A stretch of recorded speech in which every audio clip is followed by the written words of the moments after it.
एक गांव बहुत खूबसूरत था, लेकिन उस गांव की खूबसूरती के साथ ही कुछ खौफनाक बातें भी जुड़ी थी। उन बातों की वजह थी गांव के बाहर खड़ी एक पुरानी हवेली। उस हवेली के बड़े ही खौफनाक किस्से थे। सभी गांव वाले उस हवेली के आसपास से गुजरने से भी डरते थे। लेकिन उस गांव में एक दिन विवेक नाम का युवा पत्रकार आया। उस युवा पत्रकार ने गांव वालों से उस हवेली के बारे में अपने अखबार में लिखने के लिए इजाजत मांगी। गांव वालों ने उसे इजाजत दे दी, पर एक आदमी उससे बोला, कोई वहां नहीं जाता, तुम भी मत जाना। अगली रात विवेक उस हवेली के पास गया।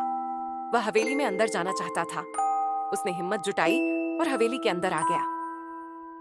हवेली में कदम रखते ही विवेक को कुछ ठंडक सी महसूस हुई।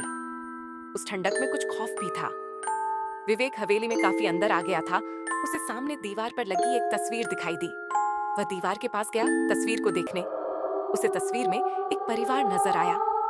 उसने अपना कैमरा निकाला फोटो को खींचने के लिए, लेकिन उसे कैमरे में कुछ अजीब नजर आया। उस फोटो में एक औरत थी। उसे ऐसा लगा मानो वह औरत की आंखें उसे ही घूर रही हों। तभी वह बहुत डर गया। तभी उसे हवेली की दीवारों से कुछ खौफनाक आवाजें आने लगी। वो वहां से भागा।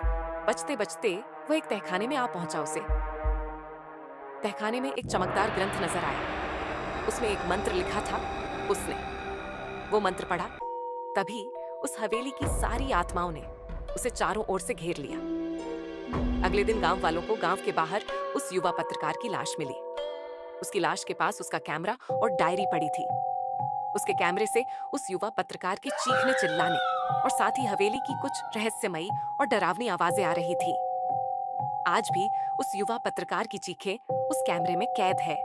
आज भी वह हवेली गांव वालों के लिए एक रहस्य बनी हुई है। कोई नहीं जानता उस हवेली का सच क्या है। क्या कभी गांव वालों को हवेली के खौफ से मुक्ति मिल पाएगी, या वह गांव यूं ही खौफ के साए में बसा रहेगा। गांव वालों ने एक फैसला किया कि वो आज के बाद किसी बाहर वाले को हवेली में कदम नहीं रखने देंगे।